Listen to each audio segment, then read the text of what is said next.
La vie se compare à une rivière, parfois tranquille et serein, à d'autres moments sauvages et imprévisibles.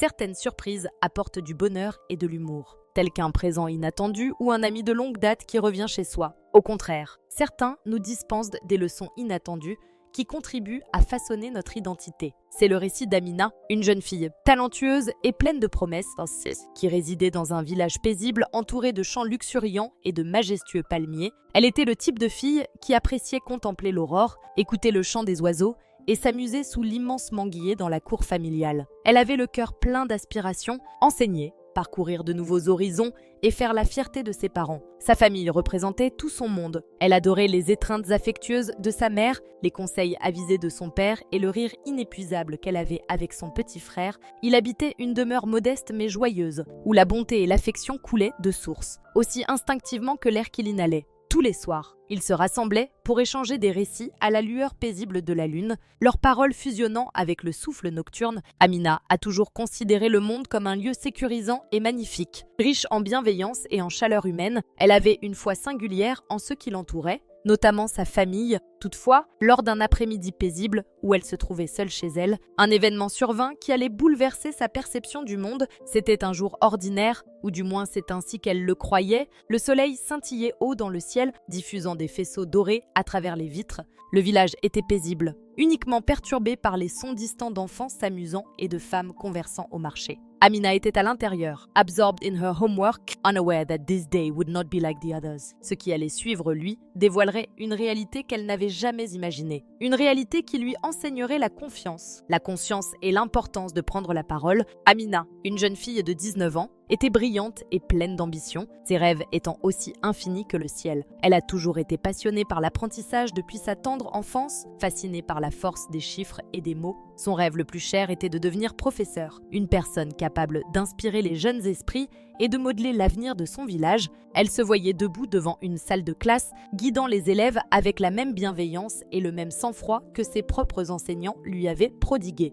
Elle résidait avec ses parents, son frère plus jeune et sa grand-mère dans une modeste demeure douillette construite en terre rouge et coiffée d'un toit de paille. Ils vivaient dans une maison entourée de manguiers, orangers et goyaviers qui embaumaient l'air de leur senteur délicate. La vie en village était modeste, mais riche en amour et en joie. Il adorait les soirées, moment où la famille se rassemblait autour d'un petit foyer, échangeant des récits et savourant des plats chauds, les lueurs vacillantes projetant des ombres tendres sur leurs visages réjouis. Depuis toujours, Amina se sentait en sécurité chez elle grâce à la présence imposante de son père et la tendresse de l'enlacement de sa mère. Toutefois, un secret détenu par sa mère avait influencé la manière dont elle avait éduqué sa fille. Il y a de cela un certain temps, avant l'arrivée d'Amina au monde, sa mère avait traversé une expérience épouvantable qui avait laissé des marques invisibles. Dissimulée derrière son sourire tendre, c'est pour cette raison qu'elle demeurait constamment en alerte et prudente, veillant à inculquer à Amina l'importance de se prémunir. « Ma fille », affirmait-elle en serrant fortement les mains d'Amina, « tous ceux qui te sourient ne possèdent pas nécessairement un cœur bienveillant.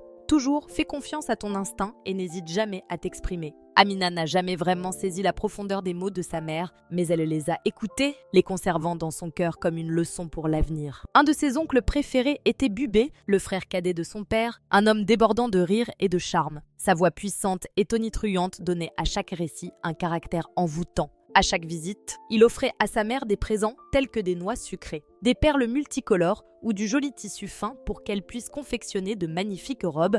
Il était respecté de tous dans le village, étant un homme d'affaires prospère qui avait parcouru bien des terres et revenait toujours avec des histoires de ses péripéties. Amina était consciente qu'elle n'avait aucun motif de douter de lui, aucun motif d'éprouver de la peur. Cependant, il arrive que les individus en qui nous plaçons notre plus grande confiance soient ceux qui nous apprennent les leçons les plus ardues. Un jour, pendant un après-midi où la maison était déserte, Amina parviendrait à saisir pourquoi sa mère lui avait toujours conseillé de rester prudente. C'était un après-midi chaud, celui qui rendait le village languide et torpeur sous les rayons dorés du soleil. Le ciel était dégagé, l'air chargé de l'écho lointain des enfants s'amusant dans les champs et du tendre froissement des palmiers oscillant sous le souffle de la brise. Cela semblait être simplement un autre jour tranquille dans l'univers d'Amina. Ses parents avaient quitté la maison aux premières lueurs du jour pour se rendre au marché. Pourtant, des paniers chargés surchargé de produits à troquer, le marché demeurait un lieu vivant, débordant de conversations, de tissus éclatants et empli de l'arôme soutenu des noix torréfiées et du pain tout juste sorti du four. Ce fut un long périple et son retour ne se ferait pas avant la soirée. Comme elle le fait toujours, sa grand-mère était allée voir une amie de longue date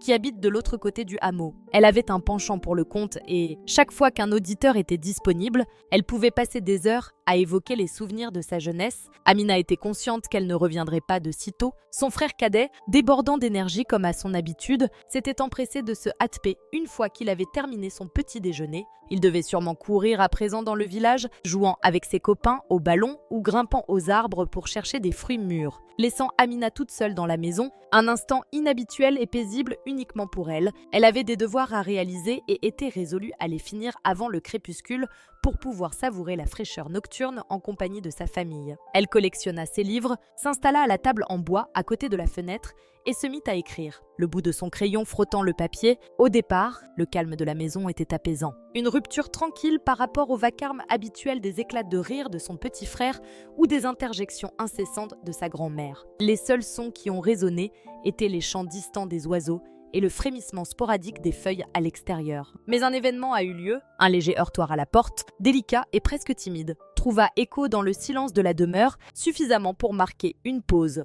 Amina détacha son regard de ses livres, son cœur s'emballant légèrement. Il n'avait pas l'habitude de recevoir des visites, les voisins venaient lui demander des biens, des amis s'arrêtaient pour une conversation. Néanmoins, pour une raison ou une autre, un sentiment d'inconfort le submergeait. Elle se leva doucement, épouseta ses mains sur sa jupe et marcha en direction de la porte. Elle a eu une brève hésitation, puis l'a ouvert, se tenant là avec un sourire accueillant et des yeux qui renfermaient quelque chose d'indéchiffrable. Il a salué. « Bonjour, ma chère Amina, Tonton Boubé, es-tu toute seule chez toi ?» Tonton Boubé fit de son entrée, un sourire aux lèvres, sa présence emplissant le modeste salon. Amina a toujours été contente de le voir. Après tout, il appartenait à la famille et savait comment faire en sorte que chacun se sente unique grâce à ses contes et son humour. « Je me suis dit que je viendrais te voir et que je m'assurerais de ton bien-être. » affirma-t-il avec nonchalance, sa voix profonde répercutant dans l'habitation calme. Amina lui retourna son sourire, anticipant qu'il reprenne sa routine quotidienne, discute du village, transmette les dernières nouvelles de son affaire ou narre une de ses nombreuses anecdotes. Pourtant, quelque chose paraissait différent. Son sourire demeurait identique, mais une lueur mystérieuse brillait dans ses yeux. Quelque chose qu'elle n'était pas en mesure de cerner complètement. Il se dirigea vers le sofa et s'installa en donnant des coups légers sur l'endroit à côté de lui. « Assieds-toi avec moi », dit-il de manière douce. Amina a eu une hésitation. En temps normal, elle n'aurait pas hésité à y réfléchir 2 fois. C'était un membre de sa famille, son oncle qu'elle avait côtoyé toute sa vie. Mais la manière dont il la fixait l'a poussée à s'arrêter un moment. Elle écarte cette idée et se plaça à ses côtés, lui restant toujours fidèle. Il se courba légèrement en arrière, puis se retourna vers elle avec un sourire. « Te rappelles-tu quand j'ai promis que nous visionnerions un film ensemble ?» Le souvenir s'imposa rapidement dans l'esprit d'Amina. Et oui, elle s'en rappelait. Il y a quelques semaines, l'oncle Bubé avait dit qu'il avait un nouveau film qu'elle adorait. Ils avaient décidé de le visionner ensemble dès qu'ils en auraient l'occasion. Elle acquiesça tout en se détendant légèrement. « Oui, je me rappelle clairement, » répondit-il en cherchant dans son sac. « Je l'ai emmené avec moi aujourd'hui. J'imaginais que ce serait l'occasion idéale, étant donné que nous disposons de la maison en toute exclusivité. » Amina a souri. Se sentant soulagée, peut-être qu'elle allait passer un moment agréable. Elle avait pris place confortablement sur le sofa, enthousiaste à l'idée du film que l'oncle Bubé lui avait promis. Elle a toujours eu un penchant pour les films, surtout ceux qui regorgent d'aventures, de moments comiques et d'enseignements motivants. Ce fut un plaisir peu commun pour elle, étant donné que sa famille ne possédait pas de télévision à domicile. Généralement, elle ne visionnait des films que lorsqu'elle se rendait chez un ami ou lors d'événements communautaires. Lorsque quelqu'un mettait en place un projecteur sur la place du village, l'oncle Bubé insérait le disque et appuyait sur « Play ». Elle s'est installée, impatiente de voir quel type d'histoire allait se dérouler. L'écran s'illumina, dévoilant le panorama nocturne d'une ville, ses néons éclatants se répercutant dans l'eau en contrebas. Cela aurait pu être un film contemporain, quelque chose de différent de ce à quoi elle était familière, mais cela ne la perturbait pas. Elle avait de la curiosité, elle aimait explorer de nouveaux lieux, se représenter ce à quoi la vie était en dehors du paisible village qu'elle considérait comme son chez-soi. Cependant, Au fur et à mesure que le temps passe, une sensation étrange commence à le gagner. Les personnages du film s'exprimaient à voix basse, leurs mots chargés d'émotion. La musique d'ambiance se transforma, devenant plus lente et plus pesante. Amina plissa les sourcils, percevant que quelque chose clochait. Elle regrettait de ne plus ressentir l'enthousiasme habituel qu'elle éprouvait en visionnant un film. Un curieux malaise s'empara de sa poitrine, puis, de manière inattendue, la scène se transforma. Il se retrouva à court d'air dans sa gorge. Que visionnait-elle ? Les images projetées à l'écran n'avaient rien à voir avec les films divertissants et légers auxquels elle était accoutumée. C'était plutôt une épopée ou un drame familial. Les scènes sont devenues gênantes. Trop personnelles, trop inadaptées, ses mains se contractèrent sur ses genoux, son corps se raidit de perplexité. Elle n'avait jamais été témoin d'une telle chose auparavant. Elle se tourna vers l'oncle Bubé, anticipant une réaction de sa part, consciente que quelque chose clochait. Cependant, à son immense étonnement, il demeura assis là, totalement imperturbable. Il fixait l'écran, comme si c'était tout à fait normal. Le ventre d'Amina se contracta, le sentiment de confort et de familiarité qu'elle avait toujours éprouvé en présence de son oncle avait disparu, cédait la place à une sensation grandissante d'inconfort. Elle s'agita mal à l'aise, lorgnant la porte, prise de conscience soudaine du silence omniprésent dans l'habitation. « Je ne crois pas que j'ai envie de voir ça », murmura-t-elle en douce voix, à peine audible au-delà d'un souffle. L'oncle Bubé se tourna vers elle, son visage ne laissait rien transparaître. « C'est juste un film », dit-il d'une voix posée. « Il n'y a rien de mal à ça. » Néanmoins, Amina était consciente qu'il y avait un problème. Les paroles de sa mère résonnaient dans son esprit. « Ce n'est pas parce que tout le monde te sourit qu'il a un bon cœur, suis toujours ton intuition. »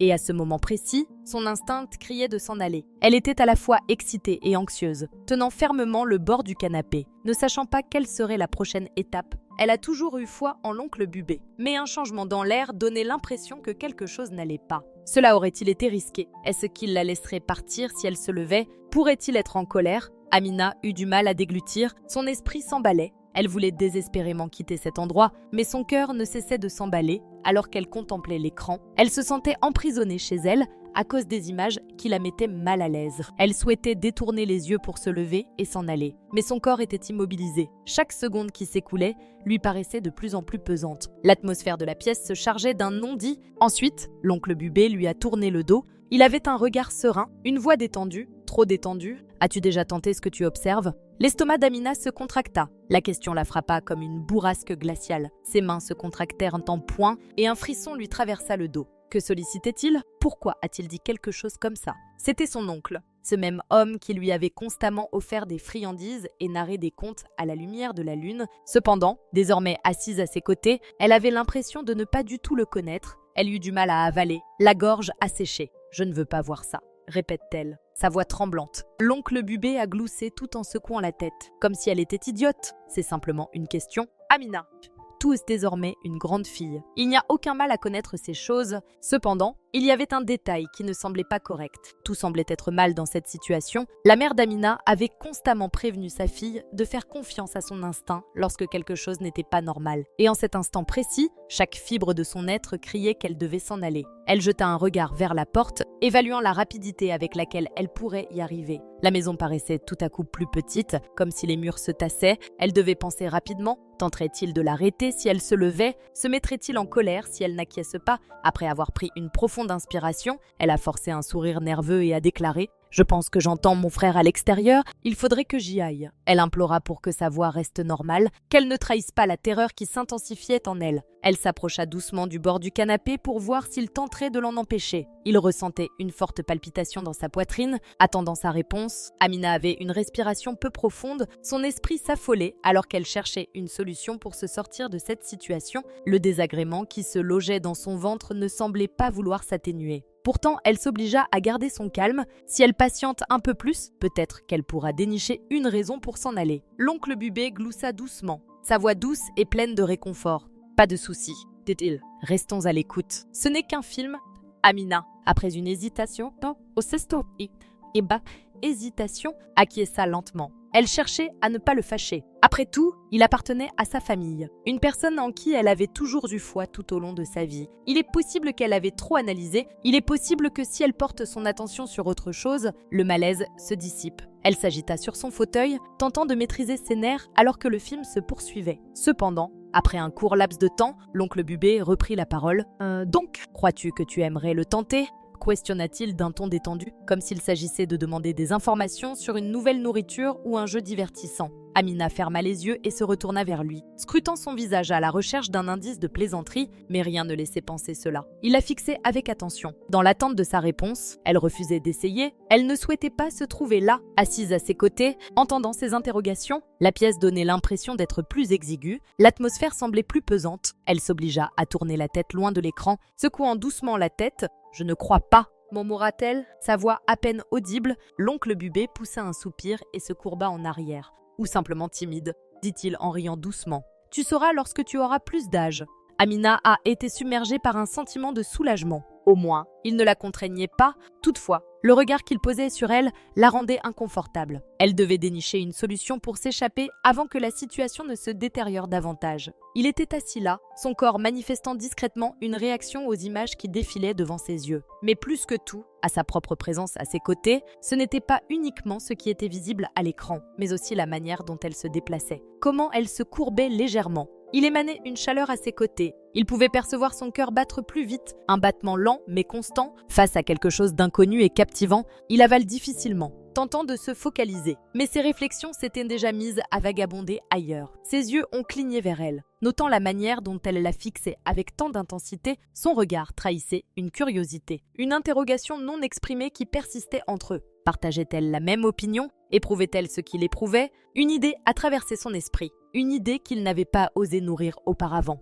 Pourquoi ne l'avons-nous pas tenté? C'était une question facile, mais son poids lui comprima la poitrine. Ce n'était pas comme si c'était nuisible, ce n'était ni imprudent ni défendu, c'était simplement inexploré, un sentier qu'il n'avait jamais eu le courage de sillonner. Il se décala sur sa chaise, prenant soudainement conscience de leur proximité. Chaque geste, chaque inspiration qu'elle prenait, chaque regard discret qu'elle lui lançait amplifiait la perception de ses sens. Il s'est senti confortable avec l'idée, l'hésitation initiale se dissipant. La pièce paraissait désormais plus étroite, comme si l'air était chargé d'une attente palpable. Ses réflexions se confondaient avec ses sentiments, la curiosité grandissant à chaque instant. Et s'il tentait? Et s'ils abandonnaient les interrogations et se contentaient de vivre l'expérience? Ses doigts battaient doucement sur son genou, une manifestation inconsciente de réflexion. Il se tourna vers elle, cherchant un indice qu'elle pourrait partager la même pensée. Ses lèvres se fendirent légèrement, comme si elle était absorbée dans ses réflexions. C'était un échange silencieux, sans parole, uniquement ponctué de regards et d'une attraction constante vers quelque chose qu'aucun d'eux n'avait identifié auparavant. Et donc, à ce stade, il comprit qu'il n'observait plus simplement. Il avait ce besoin de se questionner sur ce que cela représenterait s'il faisait ce pas. Serait-elle en accord avec cela? L'éventualité demeurait entre eux, en attente d'être réalisée. Finalement, la curiosité a pris le pas sur l'hésitation. Les idées non exprimées qui subsistaient entre eux depuis si longtemps prirent finalement forme, les conduisant vers un territoire inconnu. Ils n'avaient pas besoin de paroles, simplement d'un échange de regards, une entente tacite, une compréhension partagée que nul d'entre eux n'avait articulée à haute voix. Leur environnement était imprégné d'une anticipation qu'aucun d'eux n'avait jamais ressentie auparavant. Ils n'éprouvaient pas de peur, mais une excitation vibrante à l'idée de pénétrer un monde inconnu. C'était un mélange d'excitation et d'angoisse, comme s'ils avaient franchi une frontière invisible qu'ils ne pourraient jamais revenir en arrière. Initialement, il y a eu une période d'indécision, une interruption pendant laquelle ils semblaient tous deux se questionner sur la nécessité de s'arrêter, mais le moment s'était déjà animé de sa propre existence. Il n'était plus possible de faire marche arrière.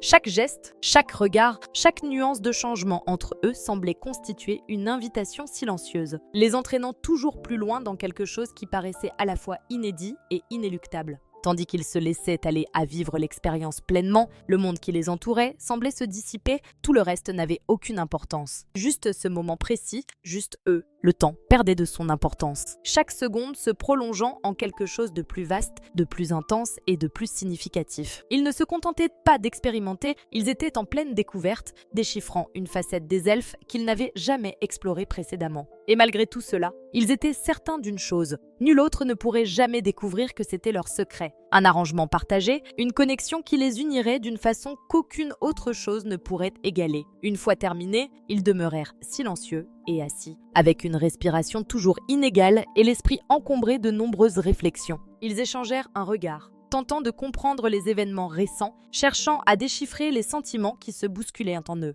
Finalement, c'est l'un d'eux qui rompit le silence. « Nous garderons cela pour nous », ont-ils dit d'une voix posée mais résolue. L'autre félin inclinait lentement la tête, maintenant leur regard. Il n'était pas nécessaire de poursuivre la discussion. C'était implicite, scellé dans l'espace qui les séparait. Une petite connaissance, un sourire s'esquissa sur leur visage et, tout simplement, un nouveau volet de leur existence débuta, enveloppé de mystère, lié par une expérience que seuls eux deux saisiraient vraiment. C'était à la fois palpitant, risqué d'une certaine façon, mais incontestablement le leur. Personne d'autre ne serait jamais au courant, personne d'autre ne pourrait jamais être informé, mais au fond d'eux, ils étaient tous deux conscients que ce moment allait tout transformer.